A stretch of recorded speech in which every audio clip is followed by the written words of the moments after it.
Star Wars Galactic Starcruiser. Do you think it'll come back? Let's talk about it. Punch it!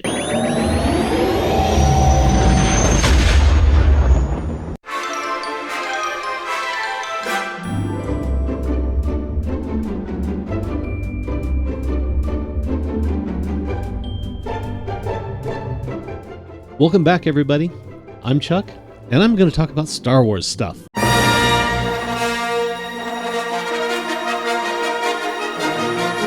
I talked about this a couple of episodes ago about the Galactic Starcruiser, and I said we'd talk about it later. Well, guess what? It's later, and we're going to talk about it now.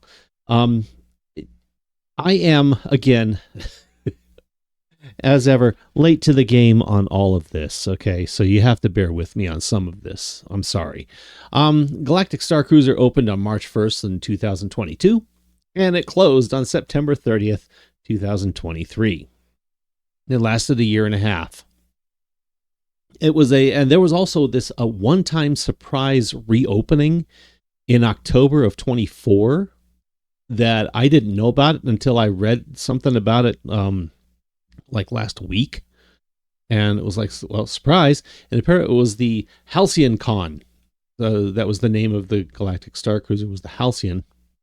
And they called their get-together on the Halcyon the HalcyCon. So I didn't know that happened.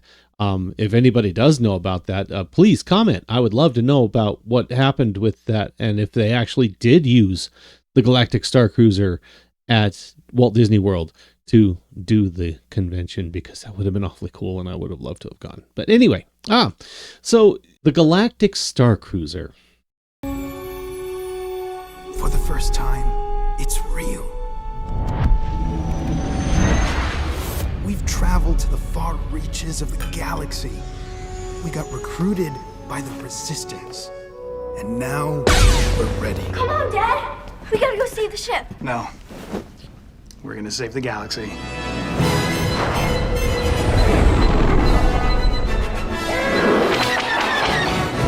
It was a very, very ambitious project by Disney. It was essentially a full immersion Star Wars hotel that you spent 2 days and 2 nights in. You were essentially locked into this hotel, and your only time away from the hotel was when they took you to Galaxy's Edge to go do things on Galaxy's Edge, and then come back to the hotel. That's the immersion part. I think that would have been fantastic. It's essentially a big, giant, long weekend role play of Star Wars. I think, honestly, that was a fantastic idea. I really wish that they had gone farther with it and done more with it, but unfortunately, they did not. So just to give you some background on it, the story that followed the Halcyon crew and passengers as they celebrated the 275th anniversary of the Starline and of the Starliner itself, of the Halcyon. The ship's itinerary coincided with the Resistance activity that was happening, which caused the First Order to board and investigate what was going on the Halcyon. There were 3 storylines that guests were able to participate in. Either you were part of the Resistance, or you were a smuggler, or a scoundrel, as it were, or you were part of the First Order, or you were helping the First Order. So that was your 3 choices. On board, there was also a bunch of activities that you could participate in. There was bridge training at one point that you could do on your itinerary. There was a lightsaber training portion that you could go do. It was like an hour long or half hour long. I don't know how long it was. There was also encounters and activities going on in the engine room that you could participate in. And all of this followed through with your storyline.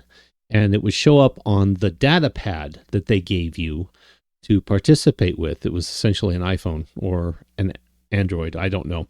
But you had the app already loaded on this thing, and you would follow all the instructions on the app to what happened. You also had a specific magic band that was given to you that acted as your room key and everything else, just like a normal Walt Disney World vacation, except that this magic band was keyed only for the Halcyon and guests for the Halcyon, and also triggered a couple of fun little things apparently in Galaxy's Edge. Like if you were on Smuggler's Run or something, Hondo Ohnaka would specifically greet, "Oh, we have guests from the Halcyon," and blah blah blah and everything. Like it was kind of fun. It was kind of fun. I thought it was part of that neat little involvement.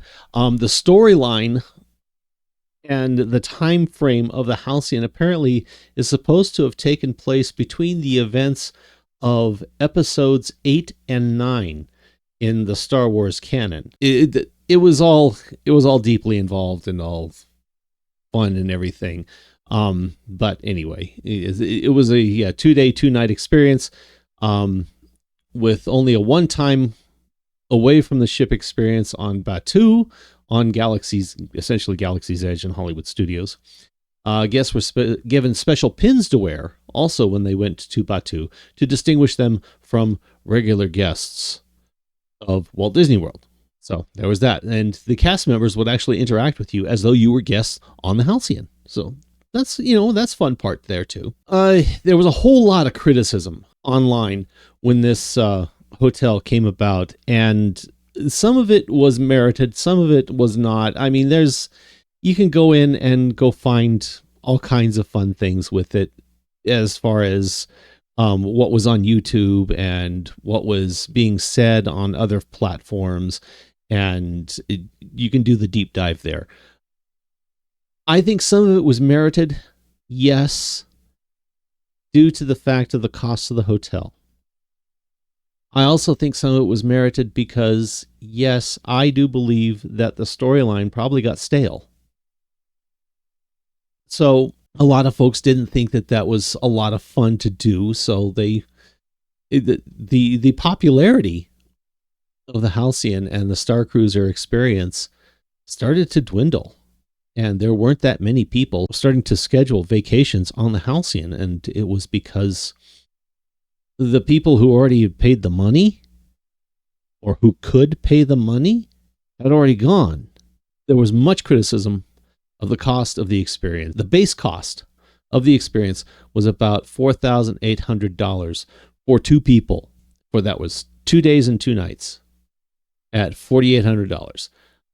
You didn't have the opportunity to visit any other part of the Walt Disney World Resort, though that was the point. You were immersing yourself into the Star Wars experience and only a Star Wars story. I mean, that was what you were paying to do.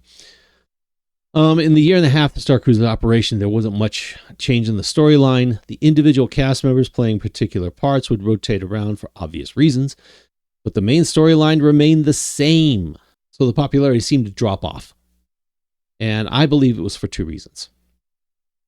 The people who could afford to go had already gone. There weren't that many repeat customers among them because they had already had the experience. Some of them did come back and try the other story arcs. Sure, I mean, why not? That only satisfied a repeat of 2 or 3 other times. So, and it was also a limited number of people anyway. So there you are. The other reason, it was just straight up too expensive for the amount of experience provided. So much so that there really couldn't be any repeat customers because a good number of potential guests just could not afford it. It was priced out of availability. I mean, you just couldn't do it. My opinion on it, I think I've already given it somewhat, but here's my opinion. Well, I think the Star Wars experience was a great idea to draw in those diehard Star Wars fans like me. I think Disney truly didn't pay attention to the realities of the actual cost. It was something for Star Wars fans who could afford it. You basically discriminated against an entire set of the population because of affluence. This was reflected in the online criticisms all over the internet. Before, during, and even after the Starcruiser operations, people got mad about money. Straight up. I mean, people got mad about money. And I think, honestly, that's truly what ended the whole Star Wars experience for the Galactic Starcruiser. So, what's next? Well, from what I understand, the building's still there. The hotel building is still there. If Disney follows with the current pattern of use in Hollywood studios, it will become storage or remain empty. I mean, that's just what I've been seeing happening with Hollywood studios. I know that there are a couple new projects slated for Hollywood studios, and in fact, construction's already begun. Well, not construction, but destruction has already begun on one portion. We have already said our goodbyes to the Muppet 3D theater. That is being demolished. So, very sad. But yeah, that's being demolished for the future projects that are coming in to Hollywood studios, and we'll see what they are. Could they revive the Starcruiser? Sure. They absolutely could. They have all the infrastructure there. They have everything they need there. All they have to do is hire actors, hire cast members, and off they go. Will they? It's highly doubtful. And the reason is because they're spending all of their money on other things in other parks and also in Hollywood studios. I mean, there's still big portions of Hollywood studios that are still vacant and empty. I will give you an example, and this is another Star Wars experience that I think they're ignoring and they're letting it die, and that's Star Wars Launch Bay. That's where the animation studios were. So I don't know what they're going to do next. Should they revive it? Possibly. I don't know. We'll see what happens. Thank you very much for joining me, folks. Yes, this is a short video this week, but that's what I've got. Again, talking about Star Wars things. If you want to learn more about the Galactic Starcruiser, there are tons of videos out there on YouTube that you can go and search for, and they go much more in depth than I do. And there are some that take you through the entire 2-day, 2-night experience. Honestly, I think it's worth your time. It's a lot of fun. So who knows? We'll see what happens. All right. Thanks, folks. Bye.